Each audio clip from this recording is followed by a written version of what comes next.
Good and decent people of YouTube, welcome to Political Drain, where we sift through the sewage at the end of a long pipeline of corporate media in order to expose the liars and the charlatans hell-bent on manipulating you for power and for profit. My name is Bruce Lively, and no, you're not crazy. So, today, we're going to talk about reparations, hate crimes, misinformation, and voting. Is it worth it or not?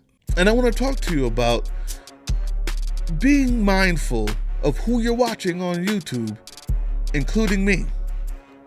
Now, the reason why we're going over all these things is because I had a conversation with someone in the comment section. He's a member of the channel. He was commenting on a segment of the last video where we were talking about are black voters leaving the Democratic Party. Seems to be an epidemic. We see a big rise of them. And whether or not you believe that, that's the context. Let me read it for you. Sorry. I'll be honest with you. There's two things black people want that would make them vote Democrat. Number one, an anti-racist black crime bill. Number two, reparations. If Democrats give these two tangible things to them, then they will vote for them. On the other hand, in my count so far, there's about 13 people running for office who've won their primaries or are running unopposed, who are absolute, open-handed, and proud of it Nazis, neo-Nazis and Nazis. There's someone in Tennessee who's a proud Nazi, and the Nazis come and champion her. There's the guy in Ohio who they're trying to get rid of because he was a part of anti-Semitic and Nazi rhetoric. He stormed the Capitol. According to Agenda 47, which is what Trump is saying he wants to do when he gets in, concentration camps for the homeless are a big part of it. Put them in concentration camps.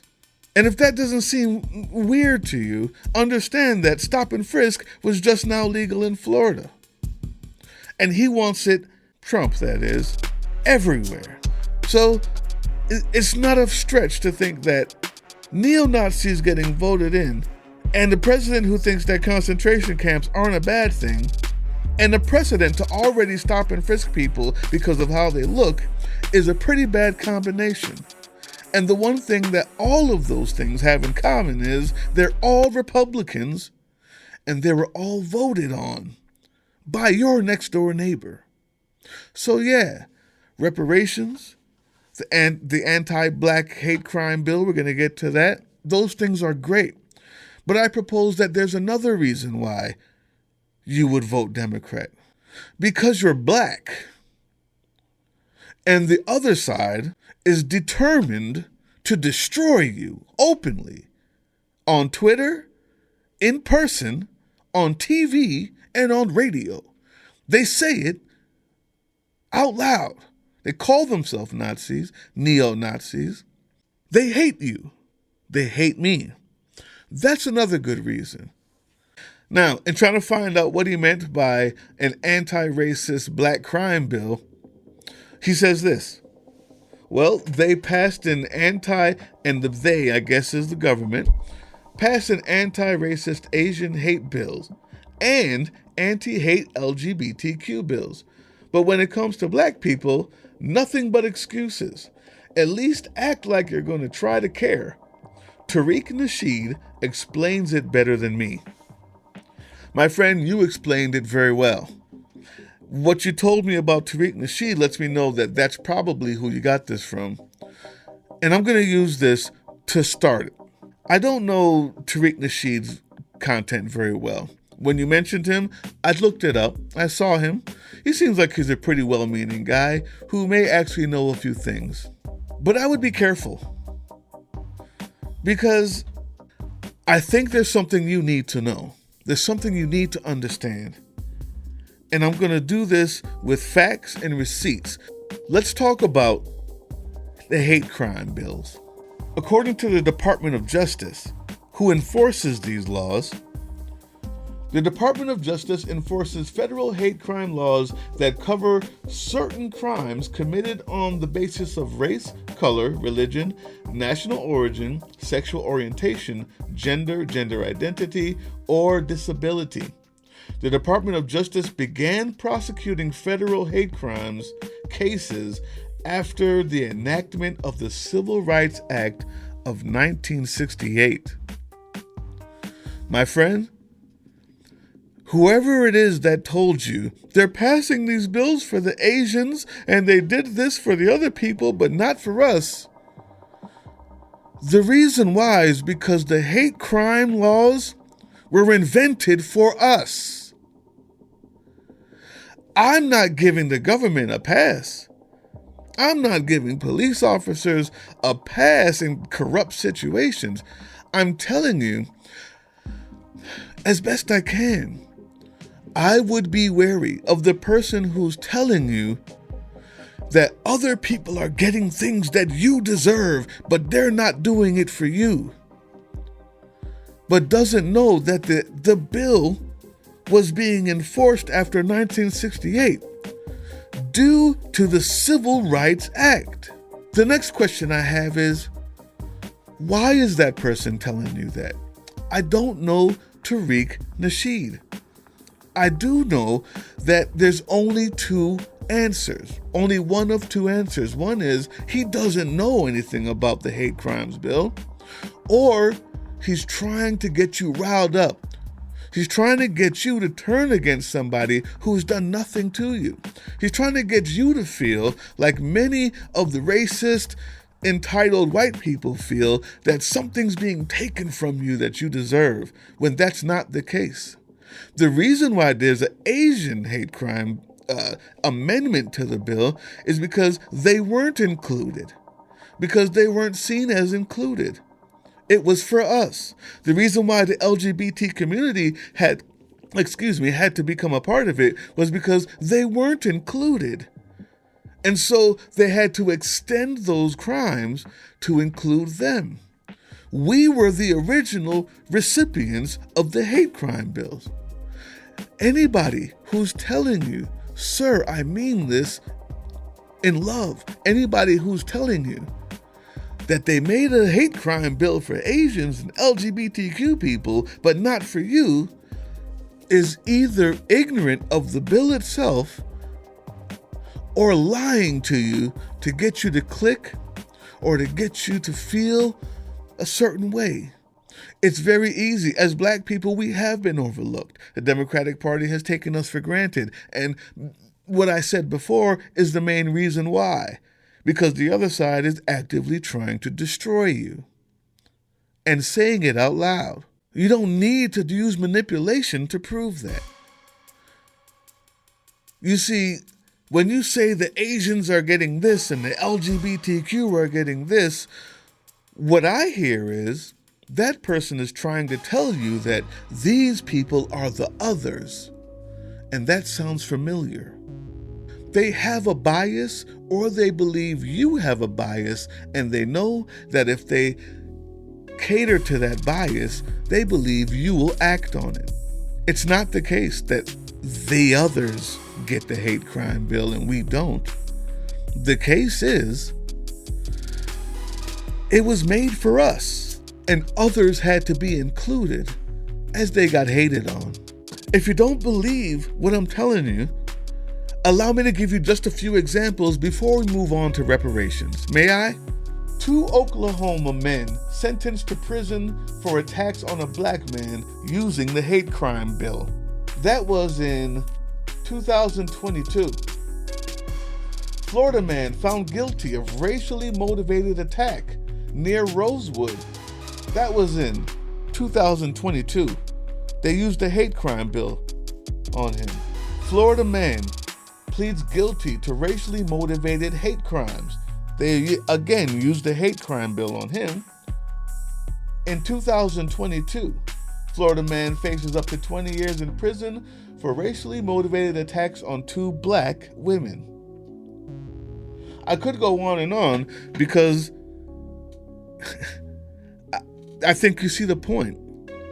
Whoever told you that other people are getting hate crime bills and things passed to make them of a different stature than black people is ignorant of what the hate crime bill is, how it came about, and why they had to make amendments to include other people, and why there's no need for a black hate crime bill, because it was originally for us. It comes out of the Civil Rights Act of 1968. I would be very wary of anybody trying to turn you against those people, use biases that they think you have or that they have to make you feel a certain way, click, or vote a certain way. Let's get to the reparations. And I'm going to show you just how easy it is to get black people to believe a half-truth. Because we've already been so downtrodden upon, it's easy to do. Did you know that there's already been reparations in America? The reparations were for the Asian community after World War II when they had internment camps for Japanese people. The second is forced sterilization, using laws of eugenics that were put on the books all the way from 27, and some all the way through 1970s. They were actively sterilizing people who were mentally disabled, using eugenics, which is a practice that came up by the most racist and indecent people, to think that you have to get rid of people who are not wanted in order to uplift the human race. So people with mental disabilities who were victims of forced sterilization have gotten reparations. The Japanese community has gotten reparations. If I moved on from there, I would be disingenuous and I'd be trying to manipulate you. Because there's two other times that America has given out reparations. After the Tuskegee experiment, black folks, when they was giving black people syphilis to see what happened, or not giving them the medication that they needed to heal, just to see what it did to their bodies, those people have gotten reparations and their families. Rosewood, the massacre at Rosewood, where an entire community of black people were destroyed, killed, massacred. They too have been given reparations by the U.S. government. So number one, when someone tells you that we can't do reparations and there's no need for it, that's a lie. America has done it before. But if I just left it with the Asians and the disabled community, you would have thought, man, they can do it for them, but not us. No, the point of reparations is they haven't done it for slavery, which is the most egregious thing that this country has done and has had the most long-lasting economic effects on generations of black people. Reparations comes from the word repair. Before we can repair anything, we've got to start with reparations. I agree with you.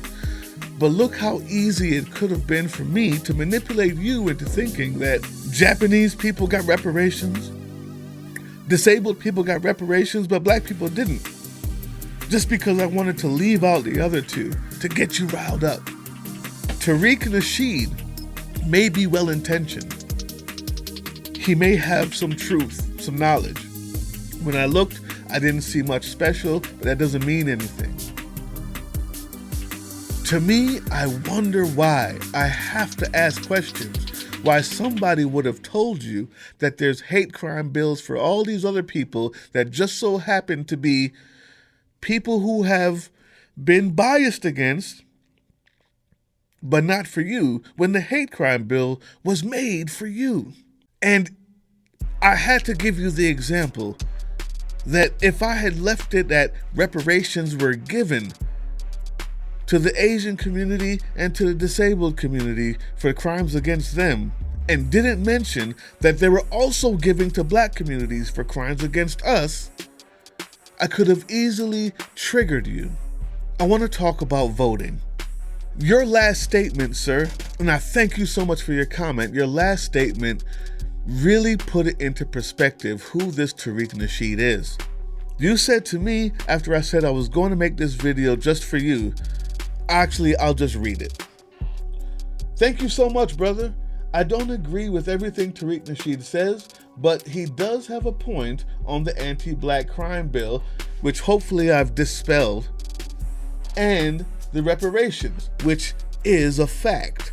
In order to repair the race relations in America, it starts with the reparations. It's needed to repair it. It's done in Germany. It was done in South Africa after apartheid. It's been done in America to 4 different groups of people, 2 of them being black. It's the big one that they don't want to admit to because we all know why. That's a whole nother video. I'll continue with what you were saying. I believe Tariq voting for Trump to get back at Democrats is beyond the worst idea, because we will locking in white supremacists in office possibility for 100 years plus. And let's not forget, Trump literally said he would change the Constitution. And you go on from there. Number one, your assessment is 100% correct. I have misspellings and typos all the time. So, people, there's absolutely no judgment about that. I tried my best to read it the best I could, but you understood what he was saying. So after reading that, I kind of have a better idea of who Tariq Nasheed is. This type of person is the same type of person who will tell you that the anti-black hate crime bill doesn't exist, even though it existed for us first and others were included. A guy who already has biases, a guy who likes to instigate and rile up a crowd. I love that type of guy. But be careful, my friend. Fellow member of the channel, be careful. Because when it comes to voting, everything you just said was correct. But I also want to remind you that voting is not activism. Many times, see, what Tariq Nasheed is saying, that because he's going to vote for Trump, as if that's some sort of activism. Voting is the smallest, the least, the first step to even beginning doing anything for yourself or for your country or for your people. Voting isn't the end. Voting is the smallest step. You would be better off cooking food at the food kitchen and handing it to homeless people. You would be better off writing letters to your congressperson. If you have a problem with how the Democrats have been doing you, have you emailed somebody? Have you started a group? Do you have a platform? Can you start one? Do you have an email address? Do you have the emails of other people who feel the same way? Have you called a Congress member? Have you called your senator? Voting is not activism. Voting is simply the least thing that you can do to get started in your activism. But if you don't vote, or you decide to vote for the other guy because you believe that it's some sort of an activist move, all you've done is chop off your nose to spite your face. You seem to know that. You're a smart dude. I think what I just told you today may have enlightened you. Everybody else who's watching, thank you for joining the conversation. I hope you too have been enlightened. If you've been listening to Tariq Nasheed, continue to do so. I don't think he's all bad. I do think that he will purposefully use your bias against you that he believes you have or that he has, and that he also believes that his vote is some sort of activism when it's really the smallest, least thing someone can do. We vote in people, not because we believe that they're going to do what they said on the campaign trail. We vote in the people who we believe we can put a foot on while they're in office to make them do what they said on the campaign trail. We write them. We go to the news about them. We get active. Voting is the first thing. After you vote someone in who you believe is the least resistant to what it is you're fighting for, then you begin to fight. Then you go out in the community. Then you organize. Then you feed the homeless. If you vote in someone who will make more people homeless, then your activism falls short.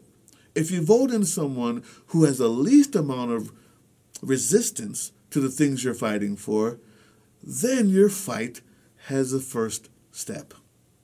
That's all voting is good for. It will not change the world. No politician is good. They're all answering to us. I hope this was informative, but don't let him use your biases against you. All the people protected in the hate crime bill are worthy of protecting, no matter how much you or anyone else thinks that they don't deserve the same things you do. Never forget that, my friend. Thank you for being a member. Everyone else, share this. Let them know. See you next time.